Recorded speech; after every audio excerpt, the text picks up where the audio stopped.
Here is a typical example, in this case from the HBO show Real Time with Bill Maher, of the too prevalent mistaken view of the purpose of college, a view unfortunately even embraced and promoted by many colleges and universities themselves as a way to try to maintain or increase their enrollment. He's a Gen Z columnist at the New York Post and host of the Lost Debate podcast. Ricky Schlott is on our show for the first time. How you doing? Excellent. Thank you for having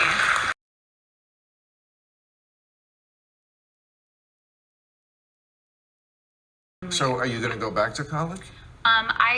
The jury's still out on that, but for the time being, there's something to actually going out and doing the work that you want to do and learning on the job. And, for now, I don't need that stamp of approval. I'm having more fun paving my own path and doing my own things. What do you need?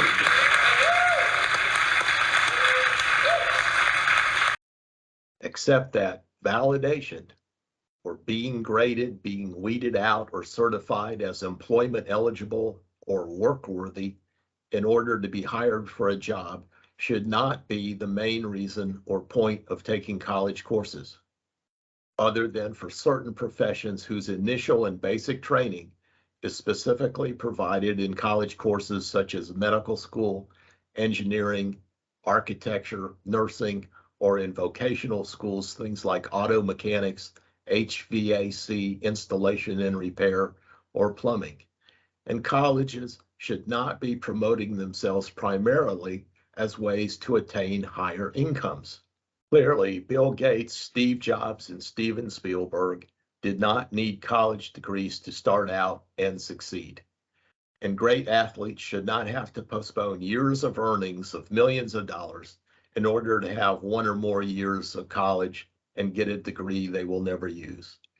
And in some cases, it is silly for businesses to require college degrees for employment or to think that someone is qualified for a job with a college degree simply because they have one.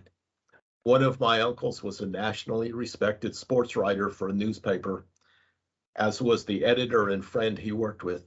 Neither of them had a college degree.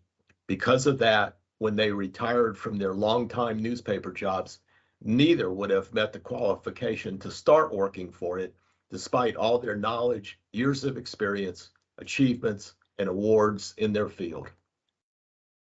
The main point of going to college or taking college courses should be to learn things you want to or ought to know from people who know it and want to teach it and can do that well, if you have no other way to learn it as readily elsewhere or on your own. Universities should simply be centers of learning, not diploma mills for job openings and employment opportunities. But too few people, including too few students, see it that way.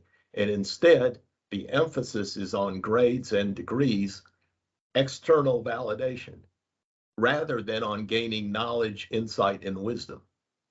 President Kennedy expressed it in a tongue-in-cheek dig at Yale when he gave the commencement speech there in 1962 and received from them an honorary degree.